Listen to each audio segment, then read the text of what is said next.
നോമ്പ് കാലഘട്ടം ശാന്തമായിരുന്ന് ദൈവശബ്ദം കേൾക്കേണ്ടുന്ന, ദൈവശബ്ദം തിരിച്ചറിയേണ്ടുന്ന കാലഘട്ടം.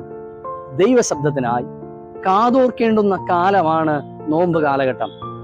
സാധാരണയായി നമ്മുടെ പല ആവശ്യങ്ങളുമായി നാം ദൈവസന്നിധിയിലേക്ക് കടന്നു വരാറുണ്ട്. മുട്ടുകളമടക്കി ദൈവത്തോട് പ്രാർത്ഥിക്കാറുണ്ട്. കണ്ണുനീരോടെ നമ്മുടെ ആവശ്യങ്ങളെ ദൈവകരങ്ങളിൽ സമർപ്പിക്കാറുണ്ട്.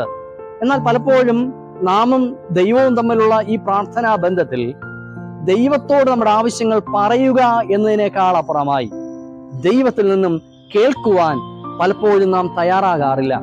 നമ്മുടെ ആവശ്യങ്ങൾ പറഞ്ഞു കഴിയുമ്പോൾ ആമേൻ പറഞ്ഞ് നമ്മുടെ പ്രാർത്ഥനകൾ അവസാനിക്കുകയാണ്. നമ്മുടെ സ്വകാര്യ പ്രാർത്ഥനകൾ പോലും, സ്വകാര്യ നിമിഷങ്ങൾ പോലും നമ്മുടെ ആവശ്യങ്ങൾ എത്രത്തോളം ദൈവത്തോട് പറയുവാൻ കഴിയുമോ അതിനു വേണ്ടിയാണ് നാം സമയം ചിലവഴിക്കുന്നത്. ഈ നോമ്പിന്റെ കാലഘട്ടം ദൈവസന്നിധിയിൽ ശാന്തമായിരുന്ന് ദൈവശബ്ദം കേൾക്കുവാൻ നാം തയ്യാറാകണം. നമ്മുടെ ആവശ്യങ്ങളെ ദൈവത്തോട് പറയുവാൻ നാം ശ്രമിക്കുന്നത് പോലെ നമ്മോട് കർത്താവിനും പലതും പറയുവാനുണ്ട്. ശാന്തമായിരിക്കുമ്പോൾ, വചനം ധ്യാനിക്കുമ്പോൾ, ആത്മീകമായ ഗാനങ്ങൾ നാം ശ്രവിക്കുമ്പോൾ ദൈവം നമ്മോട് സംസാരിക്കും, നമ്മുടെ ജീവിതങ്ങളോട് സംസാരിക്കും. നമ്മുടെ ജീവിതങ്ങളിൽ ക്രമപ്പെടുത്തേണ്ടുന്ന അനുഭവങ്ങളെ വളരെ വ്യക്തമായി കർത്താവ് നമുക്ക് വെളിപ്പെടുത്തി തരും.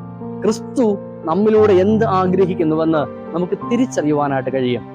ഈ നോമ്പ് കാലഘട്ടം ശാന്തമായി ദൈവശബ്ദത്തിനായി, ദൈവഹിതത്തിനായി കാതോർക്കുവാൻ ദൈവം നമ്മേവരെയും ഒരുക്കുമാറാകട്ടെ, അനുഗ്രഹിക്കുമാറാകട്ടെ.